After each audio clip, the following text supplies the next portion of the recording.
amigos de Legionario CM, bienvenidos una vez más a su segmento Conversando con Legionario. Y al encontrarnos en una fecha muy especial para el pueblo judío, pues nos encontramos una vez más, ya ustedes lo han visto aquí, con nuestro hermano y amigo José Miguel Mordán. ¿Cómo te encuentras, hermano? De maravilla, en el mejor momento, hermano. Las respuestas de nuestro hermano aquí siempre son energizantes. Hermano, estamos en Hanukkah. Maravilloso. Están celebrando alrededor del mundo el pueblo judío el Hanukkah, que fue la rebelión contra el poderío, el dominio, la imposición de los griegos sobre las tierras que históricamente han pertenecido al pueblo de Israel. Ciertamente. Hermano, cuánta alegría de tenerle aquí una vez más. Son dos placeres siempre, hermano. Como habíamos adelantado al inicio del video, en la introducción, estamos en una fecha muy especial porque tenemos en el mundo cristiano lo que es la Navidad, que ya es a finales de este mes de diciembre. De hecho, la semana que viene ya estaríamos a 25, que es el día que se celebra pues el nacimiento del niño Jesús en el mundo cristiano. Pero también tenemos ahora en esta fecha lo que es la celebración del Hanukkah en el mundo judío. Y de hecho hemos visto cómo en diferentes partes del mundo pues judíos han celebrado esta fiesta del Hanukkah. Vamos entonces a explicarle a las personas, porque posiblemente yo sepa lo que es o tenga una noción, pero muchos de los que nos están viendo en este momento tal vez es por primera vez que se topan con esta palabra o esta celebración judía del Hanukkah. Hermano, ¿qué es el Hanukkah? Gracias, hermano, y a todos los seguidores de Legionario CM. Ciertamente decía Stephen Tolmy, el padre de la argumentación jurídica y alumno aventajado del gran Ludwig Johann Wittgenstein, el padre de lo que tenemos hoy como lenguaje, el que organizó y el que hizo los mayores aportes al lenguaje, que de hecho era judío. Él decía que aquellos que ignoran el contexto en el que se hallan las ideas están condenados a malentenderlas.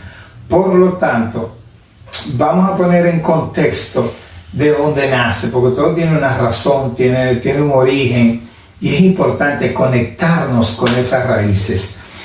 La fiesta de Hanukkah surge en el contexto de que a partir de que con la ascendencia de Alejandro Magno al poder se produce todo un proyecto de globalización. La primera persona que utiliza el concepto de globalización y que tiene una visión global de unir el mundo en términos culturales, en términos de idioma, en términos de imponer todo lo que era la cultura griega a las demás naciones. Entonces, a partir de ahí, ese interés marcado que tenía Alejandro por unir a todas las culturas, pero sobre todo imponer la cultura griega sobre las demás. La helenización del mundo. A cuyo proyecto se le llamó helenización, ese proceso al que le llaman así. Pero ¿qué resulta? Que cuando muere Alejandro Magno en el año 323 antes de la era común, entonces surgen 4 jinetes del Apocalipsis ahí, que son los 4 generales más cercanos que tenía. También llamados los 4 diádocos. Sí. Que fue lo que se pelearon por el pastel. Exacto, por el imperio creado por Alejandro Magno. Se dividen el pastel del imperio y cada uno toma una especie de región. Una porción ahí. Una porción. En ese tenor, entonces, particularmente la descendencia de Antíoco Epifanes y los seleucidas, que eran los que tenían el control sobre el territorio de Israel, levantan el general que quedó con esa porción del Imperio Alejandro fue Seleuco I Nicator. Sí, pero entonces crea una dinastía. La dinastía seleucida, claro. De la dinastía de los seleucidas. Entonces, a partir de ahí se produce una persecución al pueblo judío y a todo lo que eran sus principios, porque el interés era desmoralizar, de alguna manera, destruir todo lo que eran valores o principios en términos de creencia, en términos rituales, en términos de lo que era borrar la identidad de un pueblo, y ya ese era lo que le había dado los resultados con otras naciones.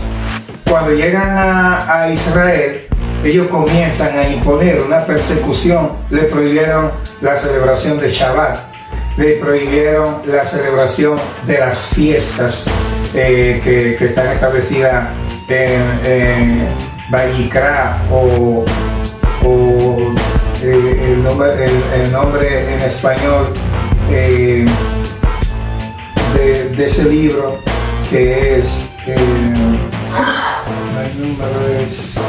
Levíticos 22 en adelante, establece todas las fiestas. Entonces ellos comienzan con una serie de prohibiciones y sometían bajo pena de muerte al que celebraba el Shabbat. Entonces le permitían, o sea, ellos iban tomando territorio, iban tomando ciudades, iban tomando liderazgos musaraña de gente que no estaban bien fundamentados, ¿me entiendes? Y que eran influidos hasta cierto punto por las promesas y las dádivas que ellos realizaban. Pero ellos llegaron a otra cosa que hacían, era que impusieron una ley que para una persona casarse, un judío casarse, la novia primero tenía que estar sexualmente con el líder de la ciudad, de los griegos que o sea, el griego que era como el gobernador de la ciudad tenía primero que era que tenía, pero ¿qué pasa? Llegaron a una ciudad llamada Modín, y en Modín se encontraron con una familia que se llama Judas Matatía, que de ahí viene la palabra Macabeos. Después, por lo que sucede, Judas el Macabeo. Sí, que es una combinación de letras hebreas de Mikamoja Baedin Adonai, que significa ¿quién es como tú?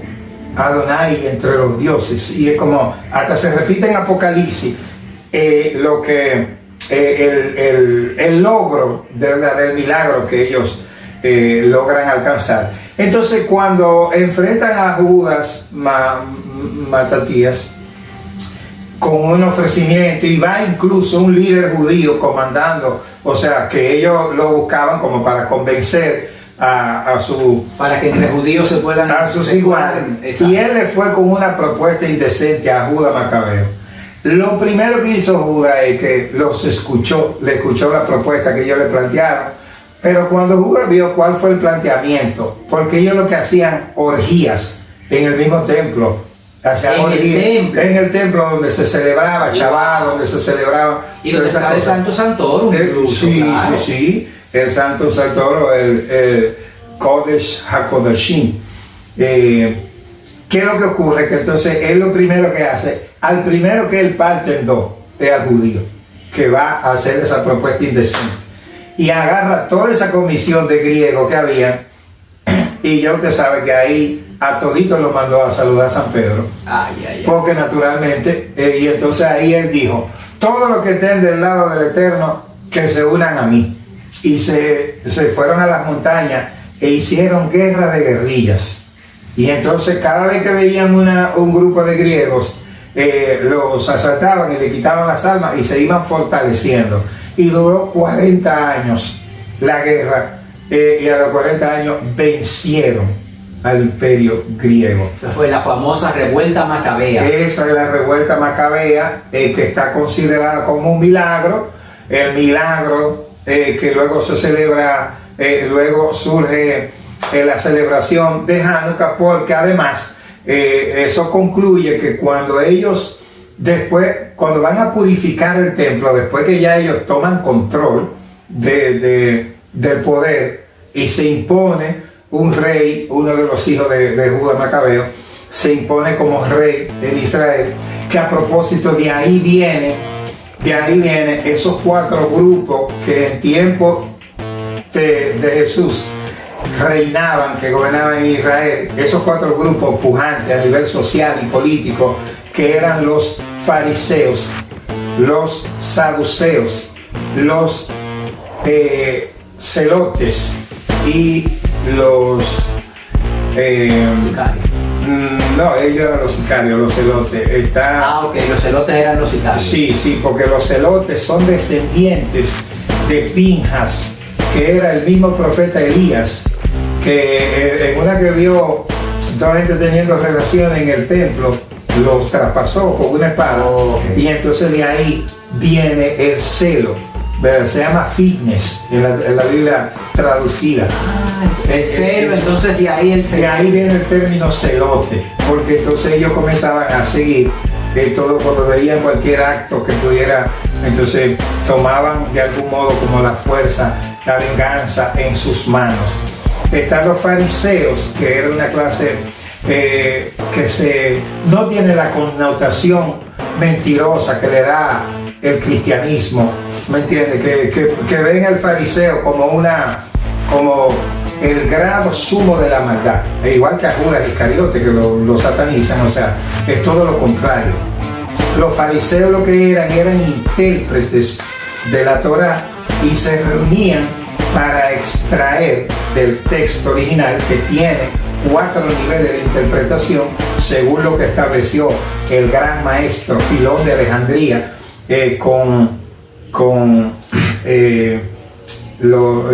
siendo el padre de la hermenéutica, de la exegética y del método alegórico, y estableció 4 niveles de interpretación: un nivel literal, un nivel histórico, un nivel que se llama Pardés, Pechá,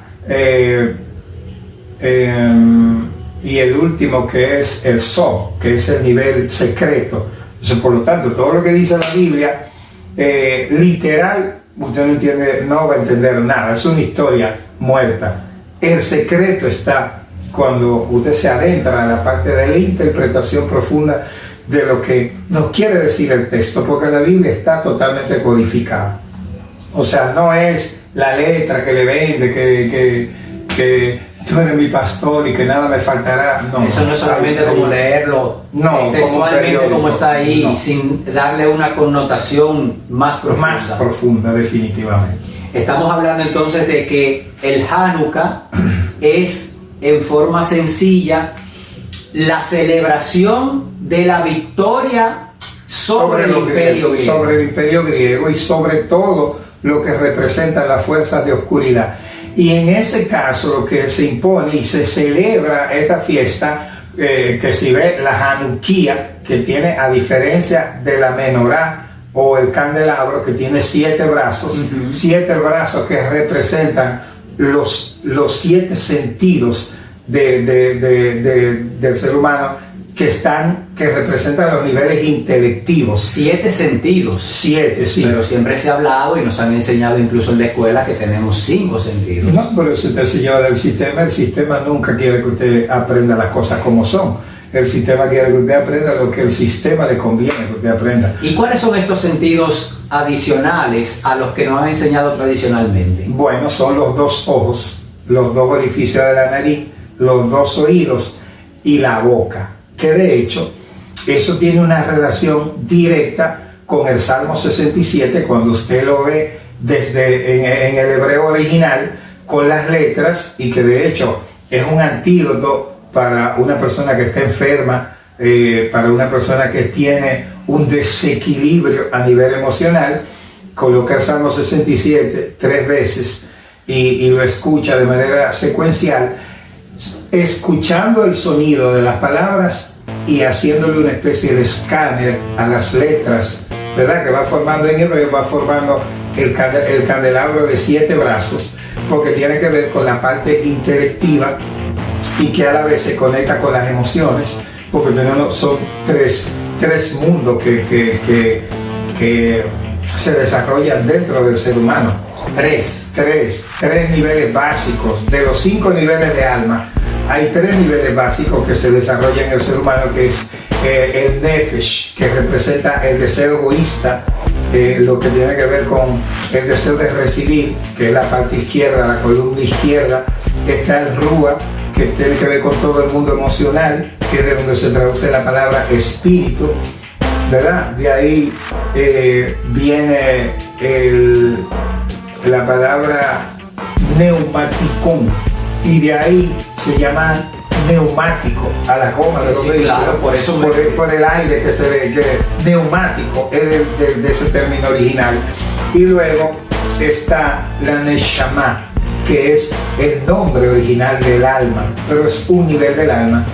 La neshama representa esa parte intelectiva, esa parte que está relacionada con el Salmo 67 que acabo de describir, y está la Hayá y el Hidá, que son los 2 niveles superiores, que ya eso es nivel Moisés, nivel Mashiach, ¿me entiendes? Conexión con los mundos superiores, con Keter, Josma, Binah, ya niveles superiores. Usted dijo Mashiach. Mashiach. Quiere decir Mesías. Yes. Perfecto. Entonces, siguiendo esa línea del Mesías. No, pero antes de entrar a esa parte, para concluir con lo que tiene que ver con las luces, por ejemplo, que se celebran en Hanukkah, y la representación y conexión que tiene con el alma y demás. Entonces, esas luces que se encienden en Hanukkah están relacionadas con que cuando estaban purificando el templo, limpiándolo de todas esas atrocidades en las orgías que presentaban los griegos, sacrificaban puerca en el altar, sabiendo que el puerco es un animal no kosher, o sea, impuro. Aquí no sé si decirle que el Maestro Jesús, porque evidentemente usted es judío, pero ahora que usted menciona el puerco, pues recordemos que la Biblia habla de que los demonios fueron lanzados hacia los cerdos y que por eso está prohibido comer esa carne. No, pero no es de los demonios del Gadareno, porque esa prohibición fue en Har Sinai, o en el monte Sinai, en el desierto, cuando se establecieron las leyes kasher o kosher, pero se establecieron mucho antes, desde que Noé salió del arca, que entonces se seleccionaron los animales puros e impuros, y ahí fue que comenzó la humanidad a consumir animales a partir de la salida del arca de Noé, porque son etapas cósmicas, ¿verdad? O eras que se van. ¿Quiere decir que antes del diluvio de Noé, el ser humano no comía carne? No era carnívoro antes del diluvio. El efecto de comensal de animales fue a partir de la salida del diluvio. Entonces esos animales no kosher, que son los puercos, es la máxima expresión, como lo más desagradable que hay, no solamente para el judío, sino todas las culturas abrahámicas son así. Entonces por eso le estoy sentando las bases para mostrarle el contraste entre la fiesta de Hanukkah y la fiesta de la Navidad, que son como un antídoto la una de la otra. En ese sentido, las luces se celebran porque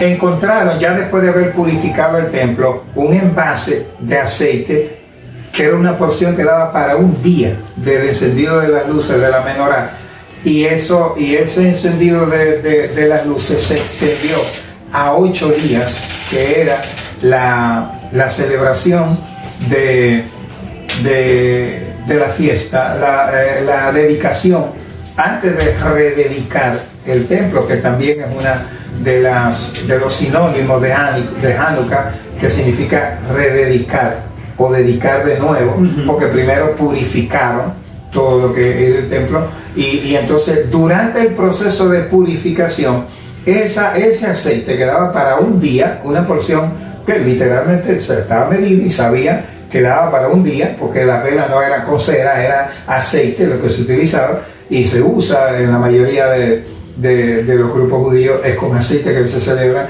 las luces de Hanukkah. Sin embargo, ese aceite se multiplicó y duró los 8 días del tiempo hasta que se pudo rededicar el tiempo. Y en base a eso se celebra la fiesta de Hanukkah o la fiesta de las luces, que es también a su vez la fiesta de los milagros, porque se conmemora el milagro de haber vencido las fuerzas de la oscuridad, las fuerzas del ego, la fuerza de lo impuro, ¿verdad? Y establecer el imperio de la luz, porque la luz no lucha con la oscuridad, la luz simplemente brilla. Llega y la oscuridad tiene que desaparecer. Bueno, por eso dicen muchas veces que la oscuridad es simplemente ausencia de luz. Sin dudas. No podemos decir lo contrario. No podemos decir que la luz es ausencia de oscuridad. No, para nada. Imposible. Entonces ya nos ha explicado el por qué o qué tiempo dura el Hanukkah, que son 8 días, son 8 noches de celebración donde se encienden luces y ya lo que representa esta fiesta en sí para el mundo judío. Pero lamentablemente vemos como una fiesta que más que celebrar una simple victoria sobre los griegos, fíjese todo lo que usted ha explicado aquí que significa esa fiesta del Hanukkah, que no solamente es vencer a las fuerzas de forma terrestre, sino fuerzas de la luz contra la oscuridad. Lamentablemente tenemos que decir, informar lo que ya todos sabemos o repetir la información. En Australia, el pasado domingo, vimos como la comunidad judía, mientras celebraba el Hanukkah, fue objeto de un ataque terrorista por parte de 2 pakistaníes, donde 15 personas lamentablemente perdieron la vida y más de 40 fueron heridos. Ha sido muy tímida la respuesta o la condena de la comunidad internacional respecto a este ataque sufrido por la comunidad judía. Sin embargo, hemos visto que la respuesta internacional ha sido muy activa y altiva cuando se trata de una reacción de defensa de Israel. ¿Por qué el pueblo judío, aún hoy en día, cuando ya se supone que se liberó, que hoy tiene un país, que hoy tiene una fuerza de defensa, continúa siendo el objeto de ataque y de persecución de casi todo el mundo? Es sencillo. Yo nunca he visto tirándole piedra a una mata de cambrón, una mata de esa de cactus que nada más tienen espinas. O sea, siempre le tiran. Y que se den en el desierto. Sí, siempre le tiran ¿a quién? Al árbol que da frutos. Porque Israel es un referente para las naciones y siempre lo ha sido.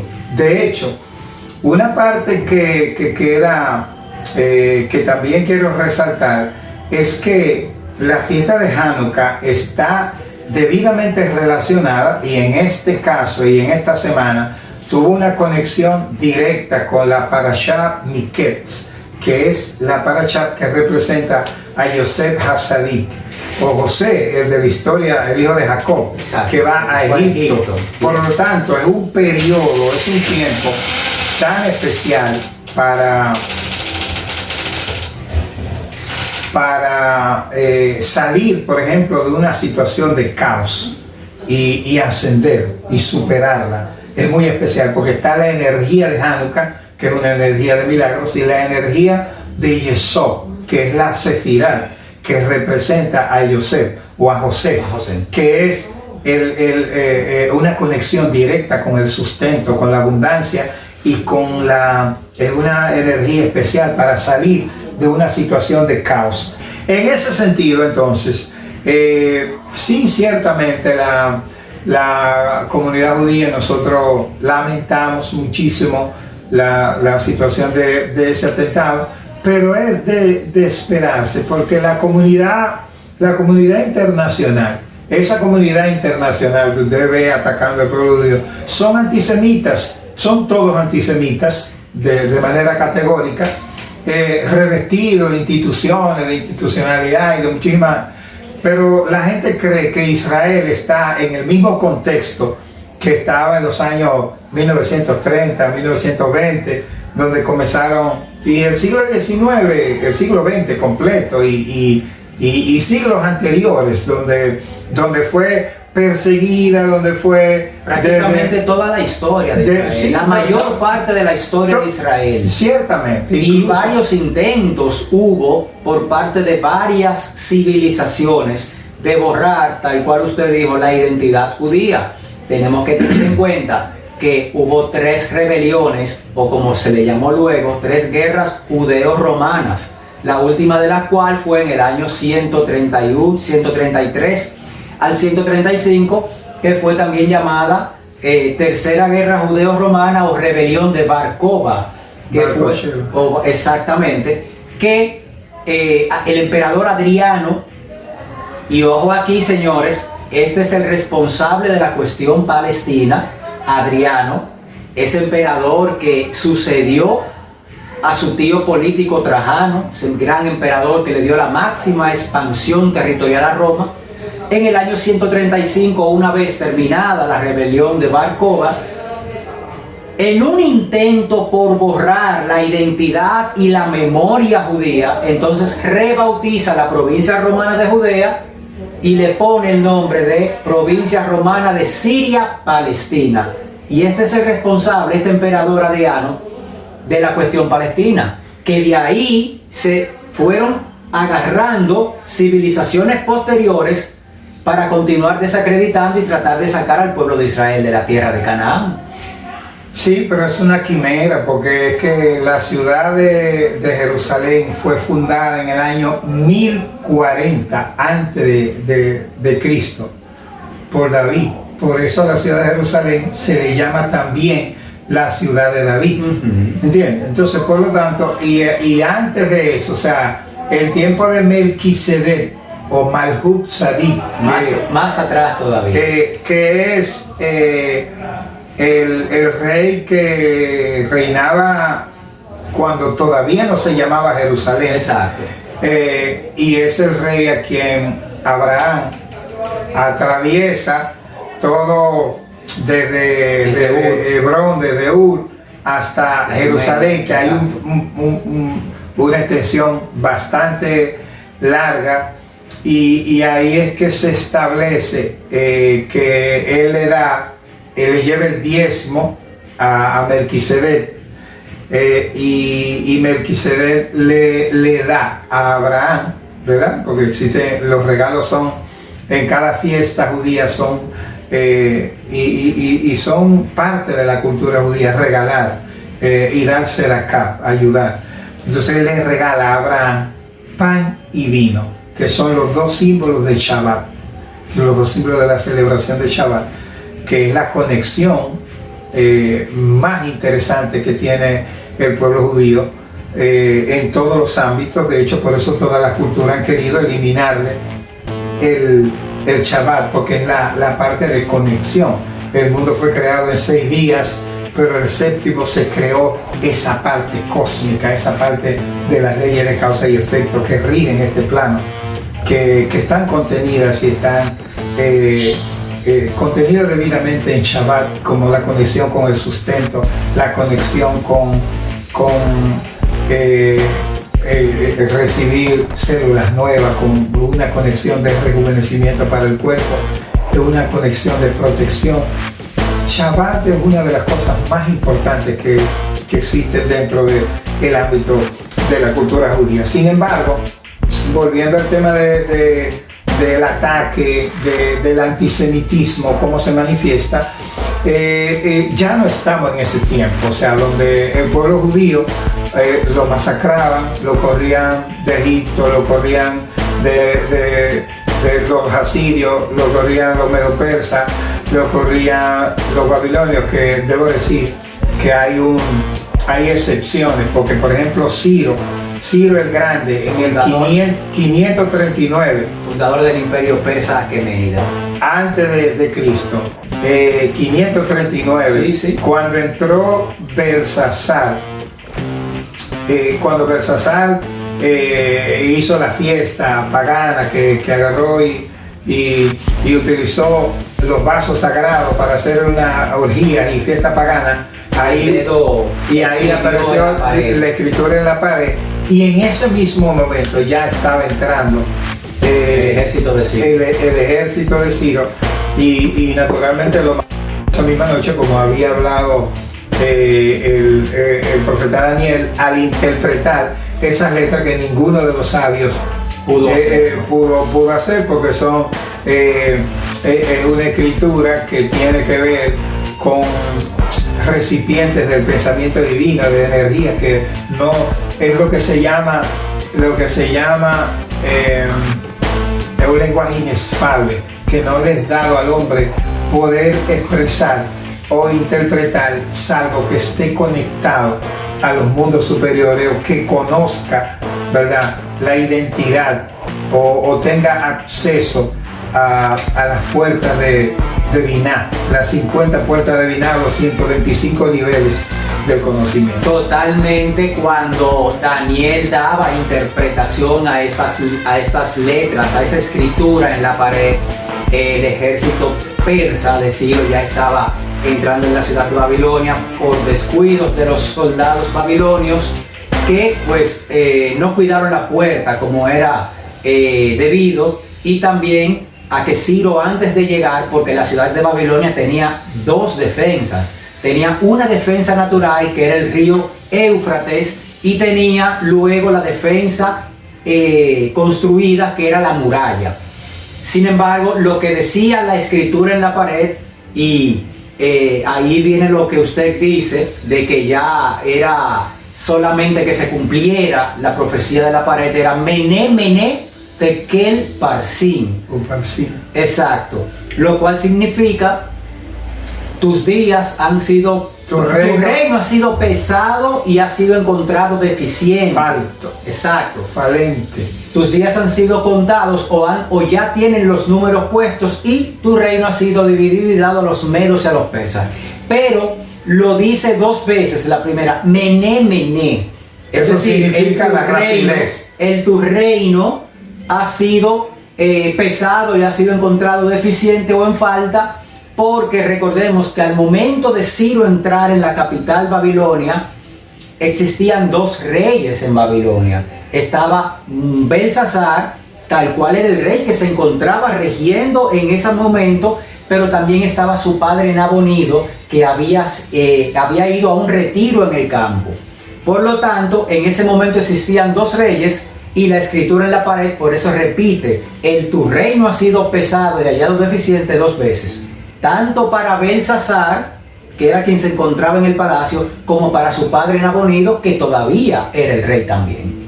Que quiero aprovechar una falencia que tiene la traducción bíblica en ese sentido, que dice que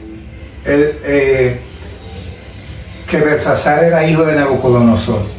O no, era nieto de Nabucodonosor. Ni siquiera nieto, porque era más. Era hijo de Nabonido, que era el rey. Porque Nabucodonosor muere en el 569 antes de Cristo, y él toma su reinado como alrededor del 544, 43, y ya estamos en el 339. Recordar que van en cuentas regresivas, sí, claro. Fecha ahí. Sin embargo, no es hijo de Nabucodonosor, como lo dice el texto de la Biblia traducida. No, claro que no. En ese sentido, Ciro el Grande deja en el cilindro de Ciro, que es uno de los primeros textos legales que nos sirven, donde se recogen derechos fundamentales, y en ese momento él le dio un trato muy preferencial al pueblo judío, porque ya en el año 800, alrededor del año 800, 750, antes de la era cristiana, de la era común, el profeta Isaías había profetizado acerca de la existencia de un hombre que iba a venir en Isaías 45, y él dice, así ha dicho el Eterno a Ciro. Por menciona su nombre. Y lo llama por su nombre. Y Ciro, que a través de sus asesores había tenido acceso a esas profecías, él tenía una conexión con el pueblo judío. Cuando llega a Babilonia, en vez de hacer lo propio que hacen los demás reyes que andan en conquista y con fines de expansión, en vez de cautivarlos, lo que hace es que le da libertad de culto para que vuelvan y reconstruyan el templo, y le da libertad de culto y libertad de esclavitud.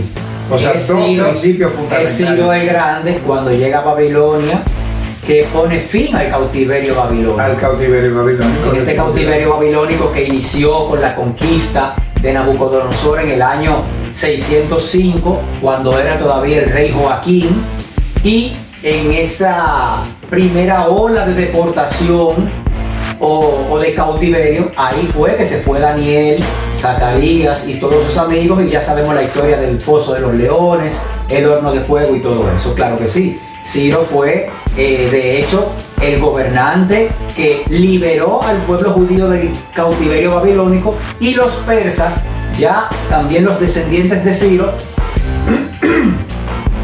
fueron los que continuaron con esa liberación y esa ayuda incondicional al pueblo judío, para que ya en el año 465 aproximadamente fuese ya construido o reconstruido el templo de Salomón, un segundo templo de Salomón, por el emperador en ese momento, que era Artajerjes, hijo de Jerjes, ese gran y famoso rey de reyes persa, que fue la guerra de Esther, exactamente, cuando Mardoqueo, y que pues lideró la segunda guerra médica contra los griegos. Definitivamente, que era guerra médica por los medos y los persas. Exactamente, recordemos que tanto los griegos y luego los romanos pues utilizaban el nombre de la ciudad que tenían como enemigo para nombrar esa guerra. Definitivamente. Troya.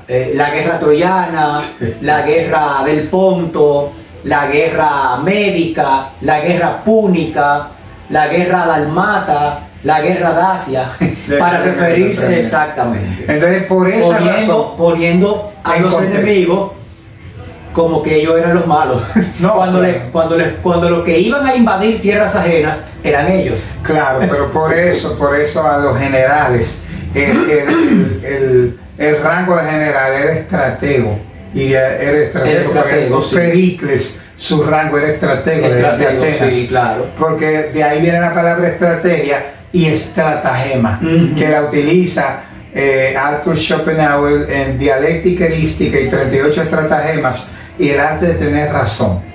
Pero bien, precisamente por ese gran aporte y ese trato distinguido que le da el emperador Ciro el Grande al pueblo judío, es que a mi admirado, benemérito y legendario, y a quien deseo que el Eterno le dé larga vida, le llaman también el Ciro moderno.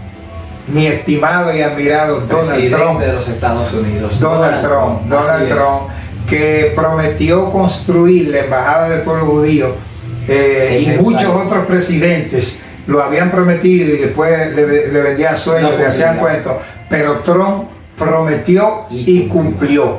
Por eso yo siempre aposté a Trump desde el primer momento, porque Trump tenía también una relación muy estrecha con el pueblo judío. Su papá, el papá de Trump, le construía sinagogas al pueblo judío y tenían una cercanía muy estrecha, una relación muy estrecha, y de hecho la comunidad judía también aportó muchísimo para que se construyera ese imperio que tiene Trump. También la comunidad judía no ha estado a la espalda, porque siempre lo han visto como un aliado, al punto de que su hija Ivanka está casada con un judío de una familia muy ilustre norteamericana, o sea, con asiento en Estados Unidos, y que de hecho fue el gran negociador de ese conflicto de Medio Oriente con Estados Unidos, entre Medio Oriente e Israel. Siempre ha estado ahí el esposo de Ivanka, el nuero de Trump. El nuero de Trump. ¿Verdad? Lamentablemente, tal como hemos expresado aquí, y usted tiene toda la razón cuando dice que, bueno, pues nadie va a apreciar un cactus en el desierto, y por eso siempre es preferible tirarle la piedra al mango, porque el mango sí es dulce, es bueno. No así todo el mundo quiere ir a comerse un tamarindo, porque posiblemente le amargue. O un mango. ¿Verdad que sí? Sí. Pero la verdad es que la respuesta de la comunidad internacional, y me llega a la cabeza una persona porque fue uno de los que más se expresó de manera altiva en contra del supuesto genocidio que Israel estaba cometiendo en la Franja de Gaza. Pedro Sánchez, el presidente del gobierno español, dio unas declaraciones condenando el ataque al pueblo judío durante el domingo en la celebración del Hanukkah, pero fue una declaración muy tímida. No se vio activo como sí se ha visto en otras ocasiones cuando es en contra de Israel. Pero otras organizaciones, la Greta Thunberg y ese grupo que se fue en un barco para llevar supuestamente ayuda a Gaza, que duraron más de un mes en el Mediterráneo, estacionándose en cada isla paradisíaca del mismo, y cuando llegaron finalmente a Palestina, pues no tenían ninguna ayuda. Parece que se la habían comido en el mar durante su travesía hasta llegar allá, porque si vamos con ayuda y en cada isla no paramos, evidentemente la comida no va a llegar a donde se suponía que iba a llegar. No hemos visto a ninguna de esas personas pronunciándose en contra del ataque sufrido de la comunidad judía en Australia. Bueno, en ese sentido yo lo que quiero dejar claro, que los tiempos han cambiado. Es consabido por usted que soy un sobreviviente de la guerra, de los ataques múltiples por aire, tierra y agua del 7 de octubre del 2023, que incluso muchas personas pensaban que yo estaba muerto porque no me vieron horas antes publicando entrevistas en Jerusalén, y luego no tenían comunicación conmigo. Entonces muchas personas temieron lo peor, y yo viví en carne propia ese ataque del 7 de octubre. O sea, yo tuve conciencia, y después de estar 15 días andando por todo Israel, haciendo expediciones, estando en lugares íconos, y lo que puedo decir a todos los antisemitas, que no importa la cantidad que sea ni el rango que tengan, como esos presidentes que se pronuncian de manera tan fea en contra de Israel, debo recordarle un eslogan que tenemos en el pueblo judío: never again. Nunca más. Nunca más. O sea, los tiempos de llevar a los judíos como ovejas para el matadero, como en el Holocausto, esos son tiempos superados. Y debo recordar que cualquiera que tenga la gallardía de enfrentar a Israel para atacar en un ataque cobarde como ese, en una celebración, y donde personas inocentes que no tienen nada que ver, un rabino con su esposa y con sus niños, y una comunidad que está celebrando, ir a atacarla de una manera cobarde así, esa gente puede estar seguro que van a ser alcanzados también, porque la Mossad está haciendo su trabajo, y de seguro que ellos no duran mucho para tener respuesta. Totalmente un ataque cobarde, porque si nosotros vamos al 7 de octubre, tal cual usted mencionó, y que gracias a Dios usted pudo salir y tenerlo aquí con nosotros, fíjese cómo el domingo pasado se perpetra el ataque mientras hay una celebración del Hanukkah, pero el 7 de octubre también se perpetra el ataque mientras se está celebrando el Sukkot. Es decir, estos terroristas aprovechan los momentos de celebración donde el judío no está pensando en tener un arma encima para tomarlos indefensos, donde en un momento que no pueden defenderse. Sí, porque ciertamente las fuerzas de la oscuridad no pueden. Usted sabe que la envidia, y por eso le ponía el paralelo de que a un cactus nadie le tira piedra, pero es que el pueblo de Israel es el centro del sustento de este mundo, entra por Jerusalén. Y usted ve cómo Israel se mantiene a nivel de intercepción, a nivel de espiritualidad, a nivel de ayudas, a toda esa misma gente que está rodeado de enemigos, el pueblo de Israel, pero ellos le proveen hospitales y entonces vive atacando constantemente, y en vez de intervenir, de ayudar, de colaborar, entonces es muy fácil desde afuera atacar cuando se desconoce la realidad o se conoce. Y yo quiero hacer como la gatica de María Ramos, que tira la piedra y esconde la mano. Es muy bueno de manera, desde la comunidad de una oficina, servir unas declaraciones y eso. Pero es muy importante, y yo les invito a esa comunidad internacional que vaya a Israel y que vea la cantidad de ayuda a nivel tecnológico, a nivel de agua, que la mayoría de esos países no tienen agua. Israel es el único país que tiene tecnología avanzada, tecnología de vanguardia a nivel de salinización de esas aguas que la mayoría no tienen acceso, no están potabilizadas. Israel es la industria más grande del Medio Oriente completo a nivel de producción de agua potable o apta para el consumo humano, y es el que le provee de agua, de hospitales. Israel tiene la tecnología más avanzada a nivel de reparación de enfermedades visuales, y bueno, ha construido hasta unos lentes especiales para ciegos. O sea, yo le invito a ver los avances tecnológicos de Israel. Potencia tecnológica. El país que tiene per cápita en el mundo más registros de patentes, de invenciones tecnológicas y en todos los sentidos, es Israel. Y se ha convertido en prácticamente la tercera o cuarta potencia tecnológica del mundo. Israel inventó, o sea, la computadora, el celular, las redes sociales, son judíos. El jean, la memoria USB, o sea, son demasiadas cosas. El pueblo de Israel, de tener 15 millones de habitantes, frente al pueblo árabe que tiene más de 1.500 millones. Los árabes tienen 15 premios Nobel e Israel tiene 55, teniendo 15 millones de habitantes frente al 100 veces más.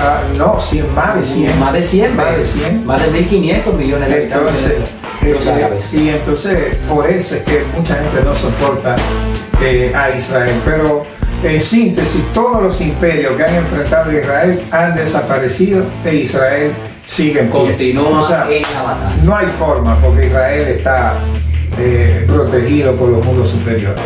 Hermano, ya nosotros hemos hablado, o usted, ¿verdad?, ha explicado, aunque yo también he intervenido y dando algunos datos, pero usted ha explicado ya lo que es el Hanukkah, cómo llega el Hanukkah o qué significa el Hanukkah, de dónde viene, qué es lo que representa esa celebración. Pero estamos en diciembre y, como dijimos al principio de este conversatorio, también en el mundo cristiano se celebra la Navidad. 25 de diciembre, que ya es la semana que viene, los judíos, aparte del Hanukkah, celebran también la Navidad. Jamás el pueblo judío no participa, porque la Navidad es una fiesta pagana. ¿Cómo hermano, espérese. ¿Cómo que es una fiesta pagana? Claro, sí, la Navidad es una invención precisamente para enarbolar en la creación del cristianismo por Constantino en el Concilio de Nicea, y naturalmente tiene que establecer una fecha que cósmicamente, la mayoría de la gente no sabe lo que hay detrás de la Navidad, pero que tanto la Navidad como el día 1 de enero, o sea, el cañonazo. Y cuando la gente analiza lo que está detrás de la Navidad, eso viene de las culturas paganas, de Mesopotamia, de los sumerios, de una serie de rituales que se celebraban al momento, y de unas invenciones que no tienen fundamento, o sea, de manera particular. Sin embargo, por ejemplo, Navidad es de natividad, que está relacionado con el nacimiento de Cristo. La natividad, claro. La natividad. Pero sin embargo, establecen una fecha que es una pura mentira. Primero, o sea, que haya nacido ahí o que haya nacido en otra fecha, para el mundo judío eso no tiene trascendencia. Sin embargo, Jesús no nace en Navidad, porque el 25 de diciembre no hay forma de que ni el Papa de Roma puede demostrar que Jesús nació el 25 de diciembre.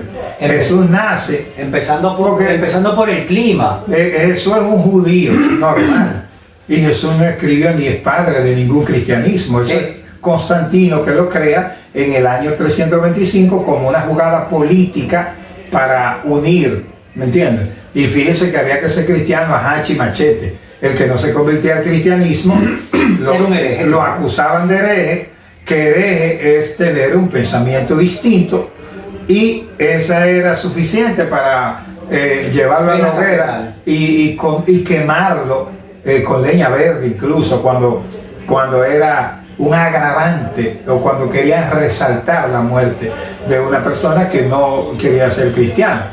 Y usted ve que otra cosa, porque Cristo nace en la fiesta de Sukkot, y la fiesta de Sukkot es la fiesta de las cabañas. Y estamos hablando de octubre. Septiembre, octubre, generalmente. Y lo que el cristianismo le llama y que nació en un pesebre, que eso es toda una mentira, ¿me entiendes? Inventada por Constantino, es la fiesta de Sukkot, que es la fiesta de las cabañas, y que la fiesta que celebra la fiesta de los tabernáculos, haciendo una memoria, ¿verdad? Rememorando o conmemorando la salida del pueblo de Egipto a la tierra prometida, pero durante la estadía del tiempo que estuvo en el desierto. O sea, y cualquier estudioso de la Biblia, cualquier teólogo que sabe que lo que yo estoy diciendo se puede constatar de manera histórica. O sea, no es cierto que Cristo nace el 25 de diciembre. Lo que yo le decía era que una de las cosas que tendríamos que analizar y poner en contexto, o mejor dicho, escudriñar, es precisamente el lugar de nacimiento y la fecha. En un pesebre, al aire libre, un 25 de diciembre, estamos en pleno invierno. Las condiciones climáticas, el frío realmente permitiría que una mujer pariera en un pesebre al aire libre cuando las personas están trancadas en su casa buscando un resguardo de ese clima tan hostil. Lo primero es que el término pesebre es una mentira y es una manipulación, porque el pesebre se refiere, lo que quieren resaltar como la pobreza para justificar el famoso voto de pobreza ese que vendieron a la humanidad, porque el término pesebre es muladar. Y muladar era como ese lugar donde amarraban a los animales, cuando usted sabe que antes no había hoteles, no había nada de esas cosas. Entonces una persona se paraba sencillamente en la casa de alguien como Abraham o de un ciudadano, era normal, era incluso estaba en la ley darle posada, ayudar a alguien que estuviera en necesidad, como un viajero con su familia que estuviera viajando. Era obligatorio darle posada, darle de comer, y también poner su animal en un lugar donde descanse, comiera algo, y por eso estaba el muladar, y lavarle los pies. Por eso el asunto de que Pedro, cuando tiene el encuentro, que le dice, Pedro, venga a lavarte los pies, él se niega, porque él conocía la ley y sabía que ese trabajo estaba dedicado al hijo más pequeño de la casa o al criado. O sea, si no estaba el criado, le correspondía al hijo más pequeño. Entonces Pedro le dice, no, tú no eres ni el más pequeño ni eres el criado, yo no dejaré lavar los pies jamás. Pero es una costumbre, viene de ahí. Ese acto es de una costumbre. Entonces, en eso, esa como la S de los animales y la hierba mezclada, las hierbas secas, eso era lo que constituía el paladar, de donde generalmente mencionan como pesebre, pero el pesebre no es una figura que históricamente se puede establecer como una figura bíblica. Es un invento de Roma, es un invento de Constantino y un invento del cristianismo. Eso no existe, ¿me entiendes? Entonces, ¿qué es lo que pasa? Cristo nace, o Jesús, Yeshua, el personaje histórico, nace en una fiesta de Sukkot, pero él también vivió toda su vida como un judío normal. Claro, sí, todo eso que ven de Cristo y cosas son las traducciones y las manipulaciones que le han hecho a la Biblia, a las traducciones, naturalmente, como parte de esa teoría conspirativa que Constantino quiso crear para vender al mundo y consolidar su imperio, ¿me entiendes? Como una jugada política. Y entonces la mayoría de la gente la han comprado, ¿me entiendes? El asunto de que Dios embarazó una virgen y que nació, o sea, todo eso es un cuento, ¿me entiendes? Definitivamente. ¿En el judaísmo existe Jesús? No, para nada. No estoy hablando como el Mesías. ¿Hay un profeta, hubo alguien que se destacó llamado Jesús? ¿O fue un maestro? No, lo que pasa es que en el judaísmo el Jesús histórico, ¿me entiende? Es muy diferente al Jesús religioso que vende. ¿Usted me entiende? Porque el Jesús histórico fue una figura conocida como un maestro, como un rabino, por eso le decían rabí, porque es un maestro, que no es una gente que también tienen un interés marcado de venderlo como alguien que no estudió, que no se formó y que como que vino con el conocimiento, no viene así de manera cósmica. Cuando está diciendo que él está dentro de los ancianos a los 12 años y que dice que los negocios de mi padre me es necesario estar, él está haciendo Bar Mitzvah, que es la ceremonia donde los niños se convierten en hombres. Bar Mitzvah es hijo de la Mitzvah, hijo del mandamiento, ¿verdad? Donde los hijos lo hacen, los varones a los 13, las hijas a los 2, las jóvenes a los 12 años, porque en ese momento se convierten en adultos, comienza ya el proceso de adolescencia, las hormonas, y entonces también todo el mundo sabe en el mundo judío que a partir de los 13 años para los jóvenes varones y los 12 de las hembras es que entra el Ruach a la vida de una persona. Antes de eso nada más tiene un nivel de alma que es el Nefesh. A partir de ahí es que comienza la conexión con la parte de la espiritualidad de una persona y comienza el proceso de elevación. ¿Y el Ruach es? El Ruach es lo que le llaman el espíritu, lo que le llaman Espíritu Santo. Ruach HaKodesh. ¿Y el Nefesh? Nefesh es el deseo de recibir, lo que representa el deseo del cuerpo, ese deseo carnal. Ajá. Todo lo que tiene que ver con las pasiones bajas. Una pregunta.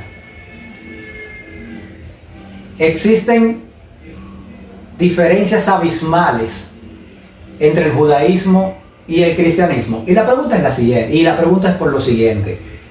Es que son abrahámicas al igual que el Islam. No, pero bájale algo, porque nada más, por ejemplo, mira la fiesta, mira la diferencia en la fiesta que ese es un tema que podemos desarrollarlo en un video futuro y dedicarle a eso. Bueno.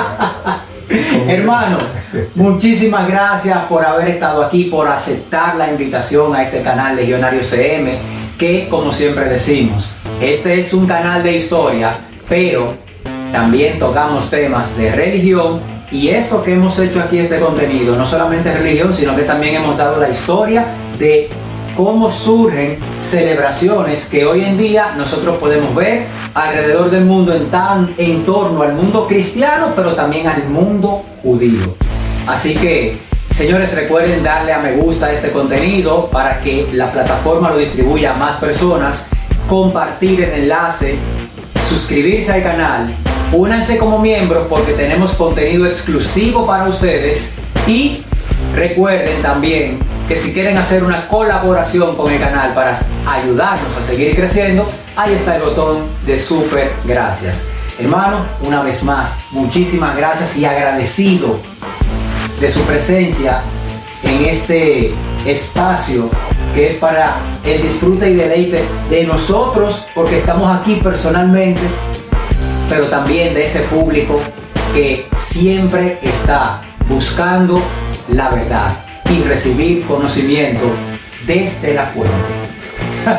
Muchísimas gracias, hermanos. Y ustedes recuerden suscribirse, darle a me gusta, compartir y nos vemos en una próxima. Bye.